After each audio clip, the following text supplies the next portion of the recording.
வணக்கம்ப்பா. இந்த வெள்ளரிக்காய், வெள்ளை பூசணிக்காய் இதுகெல்லாம் உடம்பு குளிர்ச்சியாகிறதும் கூட சிறுநீரக தொற்று வராமல் இருக்கும். சிறுநீரக தொற்று இருந்தால் மூத்திரக்கடுப்பு இப்படியெல்லாம் வருதில்ல, அப்படி வராமல் இருக்கும். அதை வெள்ளரிக்காயை நீங்கள் தோலை சீவிட்டு பச்சையாக கூட கடிச்சு சாப்பிட்லாம்.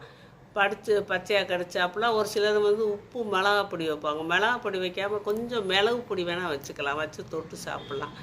அதே மாதிரி இந்த வெள்ளை பூசணிக்காய் இருக்குல்ல, அதை லேசாக தோலை சீவிட்டு அதையும் பொடியாக கட் பண்ணலாம். பண்ணி அதில் கெட்டி தயிர் ஊற்றி கொஞ்சம் மிளகு பொடி, கொஞ்சம் உப்பு, கொத்தமல்லி இலை கொஞ்சம் பொடிசாக கட் பண்ணி போட்டு கலந்து பச்சடியாக வச்சு நம்ம சாப்பாட்டுக்கு காயாக தொட்டுக்கிறது கூட நம்ம வச்சுக்கலாம்.